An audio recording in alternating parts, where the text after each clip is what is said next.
IPS படிச்சிருக்காரு, ஆனால் வேலை செய்கிறது திமுக கிட்ட. அவரை பற்றி பல கருத்துக்கள் வெளியில் உலா வந்துட்டு இருக்குங்க. அவர் குடும்ப இதில் ஏற்கனவே ஒரு பெண்ணை காதலித்தவாகவும். உங்களுக்கு கொடுக்கப்பட்ட பணி என்ன? இந்த மக்களுக்காக பணியாற்றுறதோ அவங்களோட வேலை. நீங்கள் அரசியல் கட்சி பின்னாடி தெரிஞ்சுக்கிட்டு அவர் என்ன பண்ணுறாரு, அவரை எப்படி நம்ம அவதூறு பரப்பலாம், இல்லை அவர் எப்படி வழக்கு போடலாம், இதே வேலையா? இவர்கள் முற்றுமுள்ளதாக இவர்கள் திமுக பின்னால் நின்று கொண்டு தான் இயங்கி கொண்டிருக்கிறார். அவர்களின் ஆசை ஒருபோதும் நிறைவேற போறது கிடையாது. அவர் தொடர்ச்சியாக இதே மாதிரி பல அவதூறு வழக்குகள் போடட்டும். இவர் என்னவோ வரும்னு சொல்றாரு, என் குடும்பத்தை தப்பா பேசிட்டாங்க, ஆமா தப்பா பேசியிருக்காங்க, நாங்க இன்னைக்கு வழக்கு போட்டு அவங்களுக்கு சிரிப்படுங்க. அதுக்கும் நாம் தமிழர் கட்சியை ஒருங்கிணைப்பாளருக்கு என்ன சம்பந்தம்? யாரோ கட்சி சேர்ந்தவர்கள் தான் பேசுறாங்கன்னு அவங்க கட்சி சார்ந்து கட்சி சோஷியல் மீடியாவில் உட்காந்துட்டு நீங்கள் அப்படி குச்சி வச்சுட்டு ஒரு ஸ்டில் போடுறது, சினிமா நடிகர் மாதிரி, சூர்யா மாதிரி, அது சோஷியல் மீடியா. பல லட்சம் பேர் அதுக்குள்ளே வர்றான், பார்க்குறான். சோஷியல் மீடியாவுக்குள்ளே பல ஆயிரம் பேர் கமெண்ட் போட தான் செய்வோம். நீங்கள் எங்களை ரொம்ப போகிற போக்கில் அண்ணன் அவர்களை புலிகேசிங்கிறதும் கமெண்ட் அடிச்சு இது உங்கள் வேலையா? இன்னைக்கு சேனல்கள் நடக்குது அப்படின்னா சீமான் அவர்கள் வாழ்க, சீமான் அவர்கள் ஒழிக தான். எங்கே பார்த்தாலும் ஹேஷ்டேக் சீமான் அவர்கள் போட்டால் தான் யூடியூப் ரூட்டர்ஸ்லேருந்து எல்லா சேனலுக்கும் வாழ்க்கை ஓடுதுன்னா அண்ணன் போட்ட பிச்சை தான், சோத்து பிச்சை அவர் போட்டுக்கிட்டு இருக்கார்.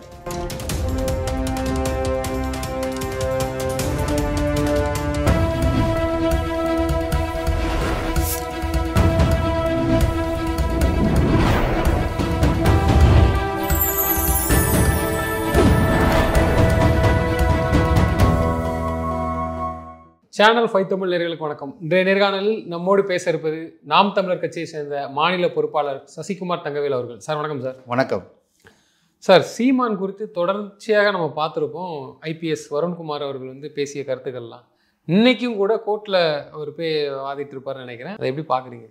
இல்லை, அவர் ஐபிஎஸ் படிச்சிருக்காரு, ஆனால் வேலை செய்கிறது திமுக கிட்ட.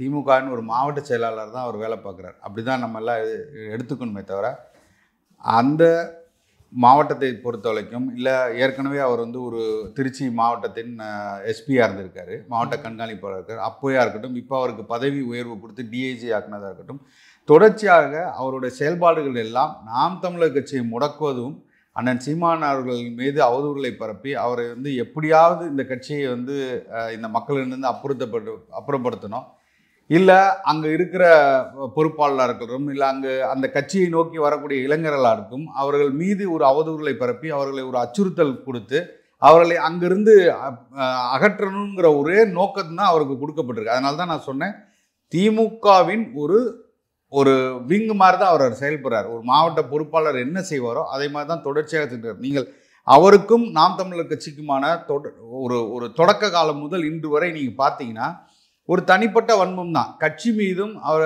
அண்ணன் மீதும் உள்ள தனிப்பட்ட வன்மத்தை தான் அவர் தொடர்ச்சியாக இத்தனை காலமாக அவர் செயல்படுத்திக்கிட்டே கொண்டாரு. அதை சரியாக செய்கிறான்னு தான் நான் நினைக்கிறேன்.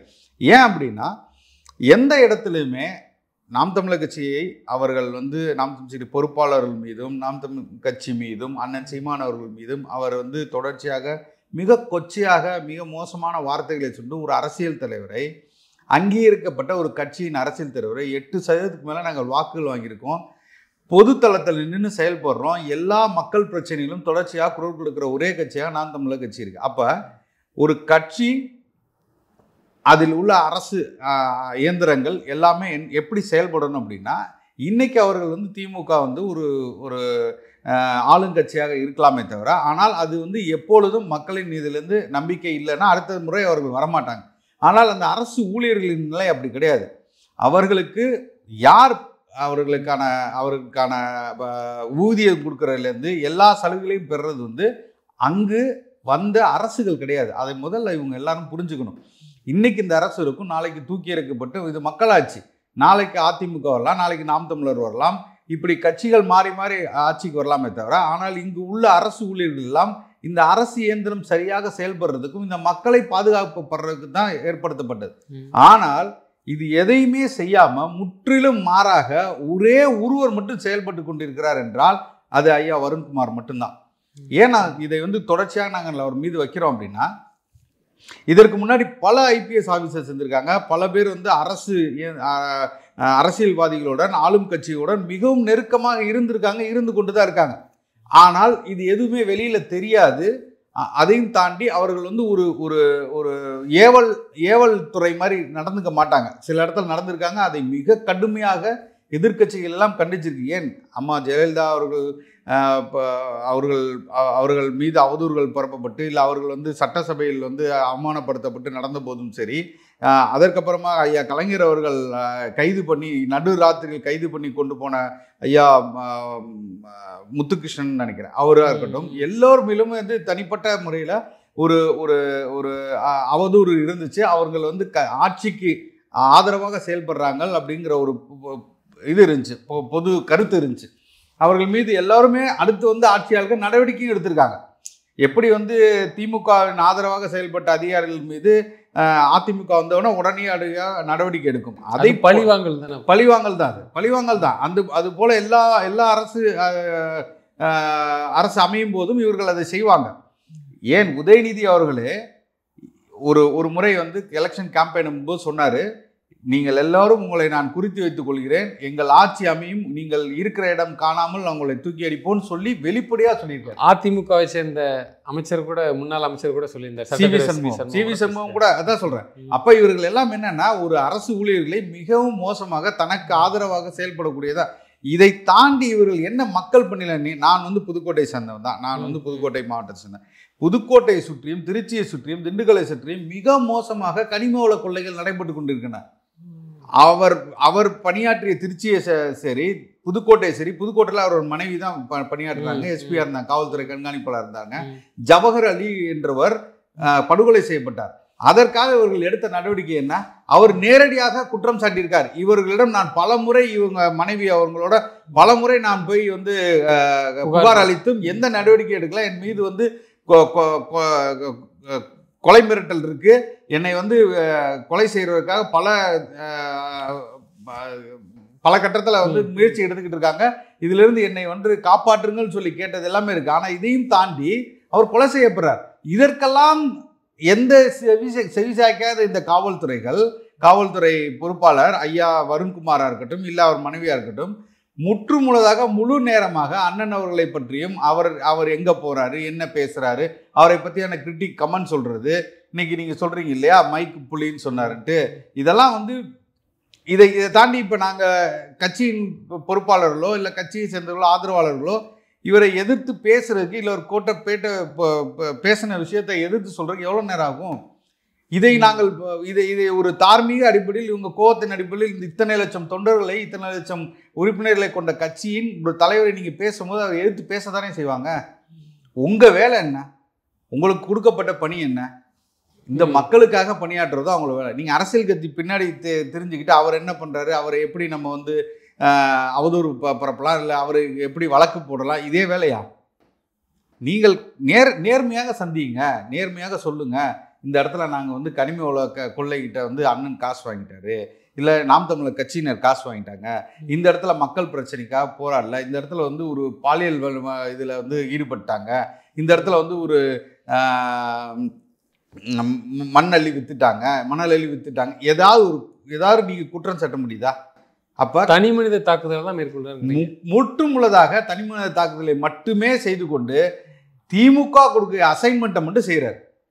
நீங்க யாராவது யோசிச்சு பாருங்க, ஒரு கட்சியின் பொறுப்பாளர்கிட்ட நீங்க வந்து கூட்டிட்டு போறீங்க, முதல் வேலையாக நீங்க வந்து என்கொயரிக்கு கூட்டிட்டு போகும்போதே போனை வாங்கி வச்சுக்கிறீங்க, இப்போ வரைக்கும் போனை கொடுக்கல.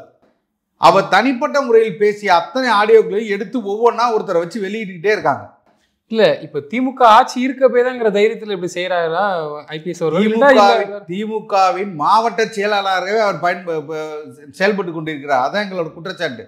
திமுக என்ன செய்யணும்னு நினைக்கோ, ஒரு கட்சியை எப்படி அழிக்கணும்னு நினைக்குதோ அதை தான் செஞ்சு கொண்டிருக்கிறார். இன்னைக்கு அவரோட வழக்கறிஞர் பேசுறாரு, அவர் முற்றுமுழுதாக அவர் எதை விட்டு பெரியாரை பத்தி தான் பேசுறாரு. பெரியாரை இப்படி பண்ணிவிட்டார், இது இவரோட வேலை இல்லைல்ல.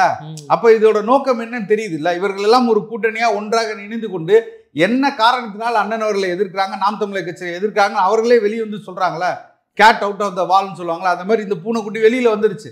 இவர்கள் முற்றுமுழுதாக இவர்கள் திமுகவின் பின்னால் நின்று கொண்டுதான் இயங்கி கொண்டிருக்கிறார்.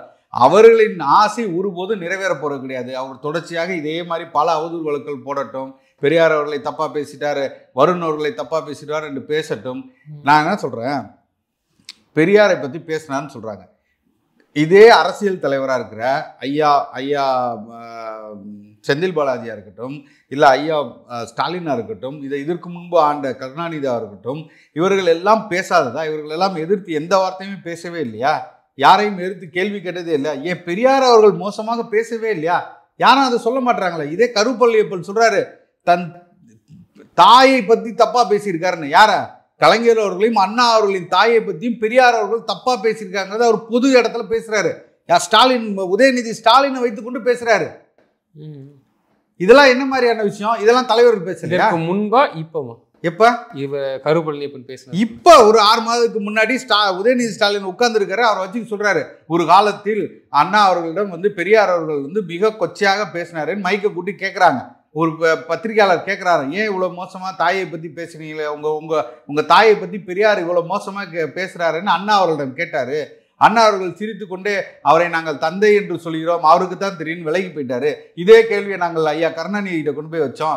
அப்படியா, நான் அவரை தந்தைன்னு சொல்கிறோம், அப்போ என்னோட அம்மா யாருங்கிறது அவருக்கு தான் தெரியும் அப்படின்னு நகைப்படும் சொல்லிவிட்டு நவந்து சென்றார். உடனே நாங்கள் பெரியார்கிட்ட போய் கேட்டோம், இதுக்கு தான்ப்பா நான் யாரை வேணாலும் சமாளிச்சிருவேன், கலைஞரை சமாளிக்கவே முடியாதுன்னு சொல்லி பதில் வாங்கிட்டு போனேங்கிற. இது கொச்சையா தெரியலையா? தன் தாயை பழித்து தாயை தவறா சொன்ன ஒருத்தரை இது சர்வசாரமாக கடந்து போறீங்க. இதை ஒரு அரசியல் தலைவர் பேசிட்டாருங்கிறது நீங்கள் யார்கிட்ட இந்த கேள்வி எடுத்து வைங்களேன். இதை விட மோசமாக விமர்சித்தெல்லாம் இருக்குல்ல. அப்போ ஒரு கருத்து சொல்றீங்க, இதை இவர் சொன்னார்னு சொல்றோம், சொல்லவில்லை அப்படின்னா தாண்டி போங்க. ஆமா இவர் சொல்லவில்லை, இப்பதான் பேசுறேன். நீங்கள் அவரை ஒரு நகைப்புக்குள்ளாக்குறதும், நீங்கள் தொடர்ச்சியாக அவரை கிரிட்டிசிசம்ங்கிற பேரில் அவரை தப்பாக சித்தரித்து கொண்டு போகிறதெல்லாம் எந்த வகையில் நியாயமாக இருக்கும்? இது ஒரு கட்சி மட்டும்தான் பண்ணிது, திமுக மட்டும்தான். அவர் அடுகுறியை வைத்துக்கொண்டு மிக மோசமாக அண்ணன் சீமான் அவர்களையும் அவர்கள் குடும்பத்தையும், இவர் என்னமோ வருண் சொல்கிறாரு, என் குடும்பத்தை தப்பாக பேசிட்டாங்க, ஆமாம் தப்பாக பேசியிருக்காங்க, நாங்கள் இன்னைக்கு வழக்கு போட்டு அவங்களுக்கு சிரிப்படுங்க. அதுக்கும் நாம் தமிழர் கட்சியை ஒருங்கிணைப்பாளருக்கு என்ன சம்பந்தம்? யாரோ கட்சி சேர்ந்தவர்கள் தான் பேசுறாங்கன்னு அவங்க கட்சியை சார்ந்து கட்சிக்குள்ள 1000 உறுப்பினர்கள் இருப்பாங்க. கட்சி பேரை வைத்து கொண்டு பல வித, இன்னைக்கு ஒருத்தர் கட்சியில இருப்பார், நாளைக்கு கட்சியை விட்டு போயிடுவார். கட்சி போர்வையில பல பேர் வேற கட்சியானவர்கள் உள்ள உறுப்பினர் இருக்கலாமா இல்லையா? பதிவு போட்டவங்க மேல நடவடிக்கை இல்லை, ஆனா கட்சியோட தலைவர்கள் நீங்க பதிவு போட்டவங்கள நீங்க கூட்டு போறீங்க, கூட்டு போய் அடிக்கிறீங்க, மிக மோசமான வார்த்தைகள் பேசுறீங்க. அண்ணன் பத்தியும் அண்ணன் குடும்பத்தை பத்தி மிக மோசமான வார்த்தைகளை நீங்க அந்த கூட்டி போய் அரெஸ்ட் பண்ணவங்கள்ட்ட பேசியிருக்கீங்க. அவர் வெளியில வாக்கு மூலமா கொடுத்துருக்காரு, இந்த அளவுக்கு கொச்சையா பேசினாங்க. இதெல்லாம் என்ன பேசுறது? எந்த காவல் நிலையத்தில் யாரும் சரியாக பயன்படுத்தப்பட்டிருக்காங்களா? யாரையும் சரியா பேசியிருக்கீங்களா? மிக மோசமாக தான் நீங்க எல்லாத்தையும் ட்ரீட் பண்றீங்க, மிக மோசமா பேசுறீங்க, ஒவ்வொருத்தரையும் பேசுறீங்க. எங்கோ ஒரு நாட்டில் இருந்துட்டு எங்கேயோ ஒருத்தர் பதிவு போடுறான்னா இதுக்கு எப்படி கட்சி பொறுப்பாக முடியும்? அப்படிப்பட்ட திமுக இன்னைக்கு கட்சியே இருக்காதுங்க. மேடை போட்டு கொச்சையா பேசுறாங்க. கட்சியின் பொறுப்பாளர்களே, முக்கிய பொறுப்பாளர் மேடை போட்டு கொச்சையா பேசிட்டு இருக்காங்க. இதெல்லாம் நீங்க எந்த இடத்துல நீங்க கடந்து போறீங்க சொல்லுங்க. நீங்கள் ஒரே ஒரு முடிவு பண்ணிட்டீங்க, இந்த கட்சியை மக்களிடம் அந்நியப்படுத்தணும், இதுக்காக நாங்கள் இந்த வேலையெல்லாம் நாங்கள் தொடர்ந்து செய்வோம். அதுக்கு ரொம்ப ரொம்ப ரொம்ப ரொம்ப கஷ்டங்கிறேன். இதை நீங்கள் ஒரு காவல்துறை அதிகாரியை வைத்து செய்ய வேண்டிய வேலை என்ன? அப்போ திமுகங்கிற ஒரு கட்சி இல்லாமல் போயிடுச்சா? அவர்களுக்கு காவல்துறையை மட்டும்தான் வைத்துக்கொண்டு இவர்கள் இயங்கி கொண்டிருக்கிறார்களா? அவர்களுக்கு எதிர்வாதம் வைக்கிறதுக்கு யாருக்குமே தெம்பு இல்லையா? திராணி இல்லையா? எதிர்த்து பேசலாம்ல. பெரியாரை பற்றி இதே விடுதலை சிறுத்தைகள் பேசியிருக்கு. பெரியாரை பற்றி ஏன் திமுக பேசியிருக்கு. திமுக சார்ந்தவர்களே பெரியாரின் சிலையை உடைச்சிருக்காங்க. இதெல்லாம் பற்றி பேசினா ஏன் பேச மாட்டாங்க? ஏன் அமைதியாக போறீங்க? அப்போ உங்களுக்குள்ளே கருத்து முரண்கள் இருக்குல்ல. பெரியாரை நீங்களும் விமர்சிச்சிருக்கீங்களா, பெரியாரை பற்றி பேசியிருக்கீங்களா? அவங்களுக்கு அது நோக்கம் அல்ல. இன்றைக்கு நாம் தமிழர் கட்சி மிக அதிகமாக இளைஞர்களை ஈர்த்து வளர்ந்து வந்து கொண்டிருக்கிறது. நாளைக்கு 26 மிகப்பெரிய சிம்ம சொப்பனமாக இருக்க போகிறது ஒரே ஒரு கட்சி, நாம் தமிழர் கட்சி தான். இந்த திமுக வீழ்த்த போகும் கட்சியாக நாம் தமிழர் கட்சி வளர்ந்து வருது. இதற்காக இவர்கள் என்ன பண்றாங்க? பிரபாகரன் புகைப்படத்தை பயன்படுத்துவார், பிரபாகரன் தடை செய்யப்பட்ட இயக்கத்தின் படத்தை உபயோகப்படுத்தினார், தடை செய்த இயக்கத்தை பற்றி மக்களிடம் பேசுகிறார், அதற்காக இந்த இயக்கத்தை தடை செய்ய வேண்டும். யார்? வருண்குமார் போய் பேசிட்டு வர. உங்களுக்கு என்ன வேலை? அதில் அதை பார்க்க வேண்டியது என்ஐஏ இருக்கு, இன்டெலிஜென்ஸ் ஏஜென்சிஸ் இருக்கு, அவங்க பார்த்துக்க போறாங்க. நீங்க போய் ஒரு கான்ஃபரன்ஸில் இந்த கட்சியை பற்றி பேச வேண்டிய நோக்கம் எங்கேருந்து உங்களை தனிப்பட்டு விமர்சிச்சாங்கன்னு சொல்றீங்க. விமர்சனத்துக்கு நீங்க வழக்கு போடுறீங்க, பேசுறீங்க. இதுக்கும் அதுக்கு என்ன சம்பந்தம்? 36 லட்சம் பேர் எங்களுக்கு வாக்களிச்சிருக்காங்க. இன்னைக்கு ஜனநாயக முறையில் நாங்கள் வாக்கு கேட்ட ஒரே கட்சி நாம் தமிழர் கட்சி தானே. நீங்கள் எங்கேயாவது சொல்ல முடியுமா? நாம் தமிழர் கட்சி ஓட்டுக்கு காசு கொடுத்துன்னு சொல்ல முடியுமா? நாம் தமிழர் கட்சி கள்ள ஓட்டு போட்டுச்சுன்னு சொல்ல முடியுமா? நாம் தமிழர் கட்சி குற்றப்பின்னணியுடைய வேட்பாளர்கள் நிறுத்துச்சுன்னு சொல்ல முடியுமா? எங்கேயாவது அதை சொல்லுங்க. நீங்கள் இவ்வளோ பெரிய அதிகாரின்னு சொல்றீங்களா, ஐபிஎஸ் அதிகாரின்னு சொல்றீங்க. இவர்கள் எல்லா குற்றப்பணிகளில் இருக்கிறவங்க, இந்தந்த இடத்துலலாம் குற்றங்கள் நிறையா செஞ்சுருக்காங்க, இவர்களெல்லாம் வேட்பாளரை நிறுத்தியிருக்காங்க, இல்லை இவர்கள் வந்து கள்ள ஓட்டு போட்டாங்க சொல்லுங்க. நீங்கள் வெளியில் வந்து பேசுங்க. நீங்கள் எங்களை வந்து ரொம்ப போகிற போக்கில் வந்து அண்ணன் அவர்களை வந்து புலிகேசிங்கிறதும் கமெண்ட் அடிச்சு இது உங்கள் வேலையா? ஒரு போலீஸ் அதிகாரி செய்கிற வேலையா அது? அப்போ அரசியல்வாதிகள் நாங்கள் என்னென்னலாம் பேசலாம்? உங்களை பற்றி பேச முடியாமையா இருக்கோம்? பேச முடியாமலா இருக்காங்க? அதுக்காக கடந்து போகிறாங்க. நீங்கள் எங்களை வந்து விடுதலை சிறுத்தைகள் பல மோசமாக ஐயா வன்னியரசு அவர்கள் நாம் தமிழர் கட்சி ஓம் தமிழர் கட்சிங்கிறாரு. எத்தனையோ விமர்சனங்களை தாண்டி தான் இன்றைக்கி நாம் தமிழர் கட்சி வளர்ந்துட்டு இருக்கு. இவ்வளோ கொச்சையாக பேசி அண்ணன் சீமான் அவர்களையும் அவர்கள் குடும்பத்தையும் விமர்சிக்காதங்க. இன்னைக்கு சேனலை திறந்தா, இன்னைக்கு யூடியூப் சேனலை திறந்தா அவர்களுக்கு மொத்தமாக சோறு போடுறதே அண்ணன் தான். இன்னைக்கு சேனல்கள் நடக்குது அப்படின்னா சீமான் அவர்கள் வாழ்க, சீமான் அவர்கள் ஒழிக தான். இதை நீங்கள் உண்மையாக ஏற்றுக்குவீங்களா இல்லையா? எங்கே பார்த்தாலும் ஹேஷ்டேக் சீமான் அவர்கள் போட்டால் தான் யூடியூப் ரூட்டர்ஸ்லேருந்து எல்லா சேனலுக்கும் வாழ்க்கை ஓடுதுன்னா அண்ணன் போட்ட பிச்சை தான். சோத்து பிச்சை அவர் போட்டுக்கிட்டு இருக்காரு அந்த சேனலுக்கெல்லாம். அவங்க டெய்லி 20 சேனல் திறந்து வச்சுட்டு அண்ணன் அவர்களை பேசணும், கொச்சையாக பேசணும், திட்டணும். இதெல்லாம் பற்றி இவர் பேசுவாரா? இதை பற்றி வருண் அவர்கள் பேசுவாரா?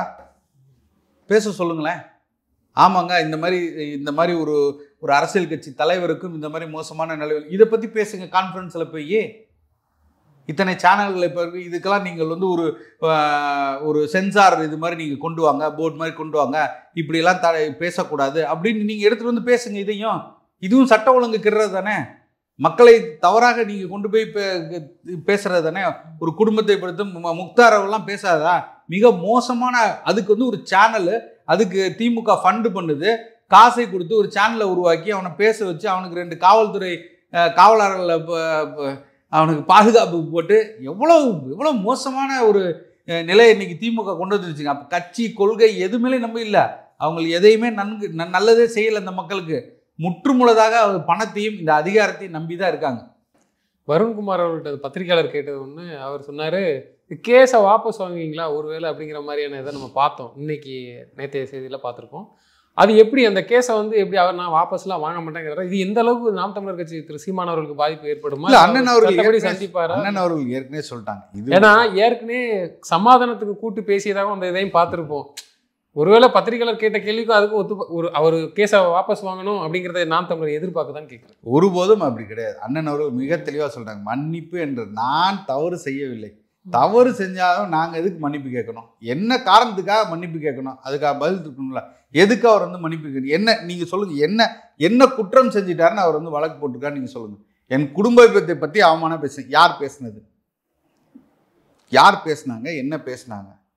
நீ சொல்லணும்ல. யார் என்ன செய்தாலும் நாம் தமிழர் தான் பொறுப்பா அப்படின்னு அதுதான் சொல்றேன். நீங்க திமுகல பல பேர் இருக்காங்க, பல பேர் நீங்க நாம் தமிழர் கட்சி உறுப்பினராகவே இருக்கட்டுங்க. அவன் சொல்லக்கூடிய வார்த்தைகள் நீங்கள் தேவையில்லாமல் நீங்கள் ஒருத்தனை பத்தி சீண்டுனீங்கன்னா, ஒருத்தனை பத்தி பேசும்போது அவன் எதிர்வாதம் வைக்க தான் செய்வான் இல்லையா? அவனா வந்து பேசல. நீங்கள் மிக மோசமாக ஒரு தலைவரை பத்தி பொது இடத்துல பேசும்போது பல தொண்டர்கள் திருப்பி கருத்து பேசதான் சொல்லுவான். நீங்க ஏன் பேசுறீங்க? உங்களுக்கு யாரு? நீங்கள் உங்கள் மேலதிகாரிகிட்ட போய் ரிப்போர்ட் பண்ணுங்க. உங்களுக்கு ஒரு உயர் அதிகாரி இருக்காருல்ல, என்னை பற்றி இந்த மாதிரிலாம் பேசுறாங்க, அவதூறுகள் நடக்குது, நீங்க அங்க போய் பேசுங்க. நீங்க ஏன் பொது வழியில நீங்கள் ஓப்பன் பண்ணி வச்சுட்டு சோசியல் மீடியாவில் உட்காந்துட்டு நீங்க அப்படி குச்சி வச்சுட்டு ஒரு ஸ்டில் போடுறது, சினிமா நடிகர் மாதிரி, சூர்யா மாதிரி, இல்லை விக்ரம் மாதிரி இந்த மாதிரிலாம் போட்டிங்கன்னா அது சோசியல் மீடியா. பல லட்சம் பேர் அதுக்குள்ள வர்றான், பார்க்குறான். சோசியல் மீடியாவுக்குள்ள பல ஆயிரம் பேர் கமெண்ட் போட தான் செய்வான். ஏன்னா பல பேர் இன்னொரு வார்த்தை வைக்கிறாங்க, அவர் ஒரு விளம்பர பிரியர், விளம்பரத்துக்காண்டி தான் தேடுதாரோங்கிற ஒரு ஆமாமா கேள்வி வைக்கிறாங்க. அவரை பற்றி பல கருத்துக்கள் வெளியில உலா வந்துட்டு இருக்குங்க. அவர் வந்து குடும்ப இதில் வந்து ஏற்கனவே ஒரு பெண்ணை காதலித்ததாகவும் அதில் வந்து வரதட்சணை கேட்டதாகவும் பல அவதூறுகளோ அது உண்மையோ வெளியில் பல கருத்துக்கள் போயிட்டு தான் இருக்குது. அவரை பற்றியான விஷயங்கள் போயிட்டு அவரே அதை விரும்புகிறான்னு நினைக்கிறேன். தன்னை பற்றியான பேசுபொருள் இருந்து கொண்டே இருக்க வேண்டும். தன்னை பற்றி நெகட்டிவோ பாசிட்டிவோ இந்த மாதிரி பேசணும். தானும் ஒரு அரசியல் இதுக்குள்ளே வரணும்னு நினைக்கிறார் போல. அதுக்கு அதை விட்டுட்டு அண்ணாமலை மாதிரி அவர் வந்துடலாம். எதுக்கு? அதுக்கான வழியோன்னு தான் தோணுது. இப்போ அடுத்ததாக திமுக விங்கில் வந்து அவரை உள்ள கொண்டு வர்றதுக்காக திட்டமிடுறாங்களோங்கிற மாதிரி தான் எல்லாரும் நாங்கள் நினைக்கிறோம். வரட்டுங்கிற வந்து களத்தில் நீங்கள் நின்றுங்க. உண்மையிலே அப்படி பார்க்கும்போது அண்ணாமலை பரவாயில்லங்கிறேன்.